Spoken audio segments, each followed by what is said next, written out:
Hello Technolovers, Prabowo Subianto bukan hanya salah satu tokoh politik paling berpengaruh di Indonesia, tetapi juga termasuk figur dengan kekuatan finansial terbesar yang pernah masuk ke panggung kekuasaan nasional.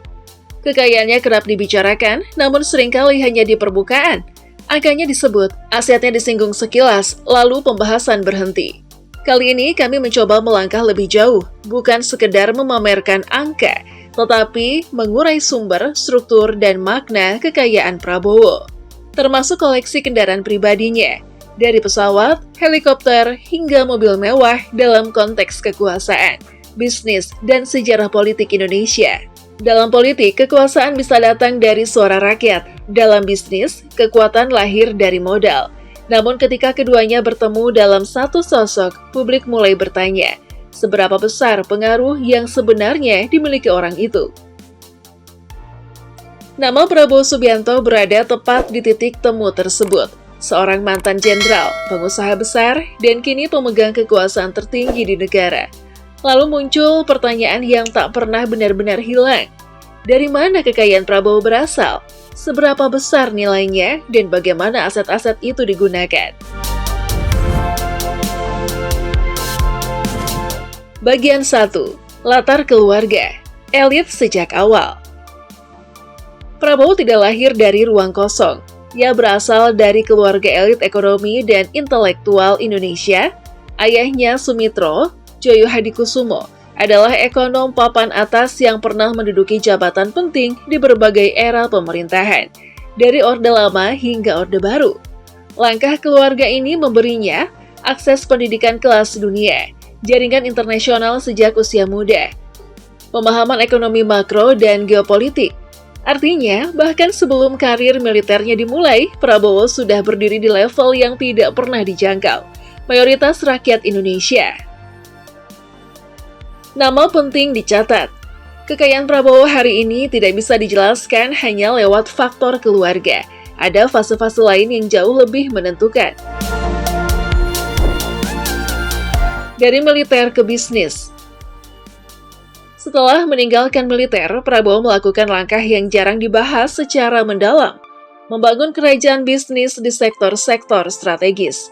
Ia mengkonsolidasikan kepemilikan usaha di bawah payung Grup Nusantara dengan fokus pada perkebunan skala besar, kehutanan, energi dan sumber daya alam, lahan konsesi luas di berbagai wilayah. Model bisnis ini bukan bisnis retail atau teknologi. Ini adalah bisnis berbasis sumber daya dengan nilai jangka panjang. Resiko politik tinggi, tetapi potensi keuntungan luar biasa. Disinilah kekayaan Prabowo tumbuh secara signifikan, perlahan, tertutup, dan jarang terekspos media populer. Angka resmi versus realitas struktural. Berdasarkan laporan harta kekayaan pejabat negara atau LHKPN yang pernah dipublikasikan, total kekayaan Prabowo tercatat mencapai puluhan triliun rupiah. Angka ini sudah menempatkannya di jajaran teratas elit politik Indonesia. Namun dalam analisis investigatif, angka LHKPN hanya menunjukkan apa yang dilaporkan, bukan keseluruhan struktur ekonomi yang menopangnya. Aset yang tercantum biasanya meliputi tanah dan bangunan, surat berharga, kas dan setara kas, alat transportasi. Tapi dalam dunia bisnis skala besar, kendali dan pengaruh ekonomi tidak selalu identik dengan kepemilikan langsung. Ada konsesi, afiliasi, dan struktur perusahaan yang secara legal berada di luar kepemilikan personal, tetapi tetap berada dalam orbit kekuasaan seseorang. Disinilah perdebatan publik biasanya berhenti, karena wilayah ini sah secara hukum, namun kompleks secara etika politik. Pesawat pribadi, simbol mobilitas elit. Salah satu aset yang paling sering memicu perhatian publik adalah pesawat pribadi. Prabowo diketahui menggunakan jet pribadi untuk berbagai agenda, baik domestik maupun internasional. Dalam konteks investigatif, pesawat pribadi bukan sekedar barang mewah. Ia adalah alat mobilitas cepat lintas negara, sarana keamanan tingkat tinggi, simbol kekuatan logistik pribadi. Harga satu unit jet pribadi bisa mencapai ratusan miliar hingga triliunan rupiah, tergantung spesifikasi dan kepemilikan. Bahkan biaya operasional tahunannya saja bisa melampaui anggaran hidup ribuan keluarga Indonesia. Pertanyaannya bukan hanya berapa harganya, tetapi siapa yang bisa memiliki kebebasan mobilitas sebesar ini, dan apa implikasinya dalam politik.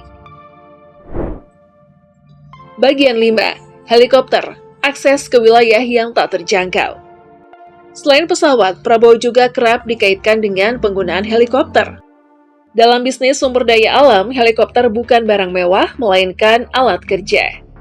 Ia memungkinkan akses cepat ke lahan konsesi terpencil, pengawasan wilayah luas, mobilitas tanpa bergantung pada infrastruktur publik. Namun ketika pemilik atau pengguna helikopter juga memiliki kekuasaan politik, batas antara alat operasional bisnis dan fasilitas elit kekuasaan menjadi kabur di mata publik. Garasi mobil, selera kekuasaan, bukan pamer. Berbeda dengan miliarder flamboyan, koleksi mobil Prabowo tidak dipenuhi supercar eksotis. Ia lebih memilih kendaraan yang mencerminkan otoritas, daya tahan, fungsi keamanan. Nama-nama seperti Mercedes-Benz kelas atas dan Toyota Land Cruiser sering muncul dalam laporan dan dokumentasi publik. Ini bukan mobil untuk pamer kecepatan, ini adalah kendaraan yang identik dengan pejabat tinggi, pemimpin militer, kepala negara. Setiap unit bernilai miliaran rupiah, namun yang lebih penting adalah pesan simboliknya. Kekuasaan yang stabil, bukan kemewahan yang mencolok. Kekayaan dan kekuasaan, garis tipis yang sensitif. Disinilah analisis menjadi sensitif, ketika kekayaan pribadi sangat besar dan kekuasaan politik berada di tangan yang sama. Publik secara alami akan bertanya, bagaimana kebijakan dibuat, siapa yang paling diuntungkan, dan sejauh mana konflik kepentingan bisa terjadi. Ini bukan tuduhan, ini adalah pertanyaan yang sah dalam demokrasi.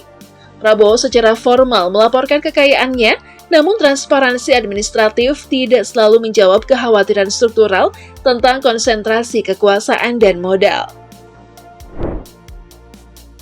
Persepsi publik dan warisan politik. Bagi pendukungnya, kekayaan Prabowo adalah bukti kemandirian finansial, ketidaktergantungan pada sponsor politik, kemampuan memimpin tanpa tekanan ekonomi.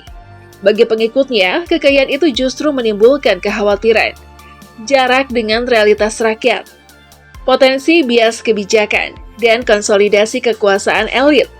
Dua persepsi ini akan terus hidup berdampingan. Lebih dari sekedar angka,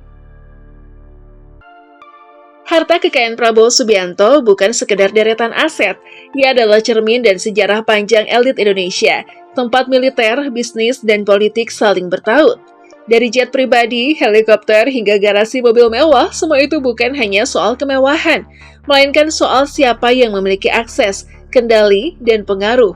Dan pada akhirnya, pertanyaan terpenting bukanlah seberapa kaya Prabowo Subianto, melainkan bagaimana kekayaan dan kekuasaan itu akan membentuk arah Indonesia ke depan.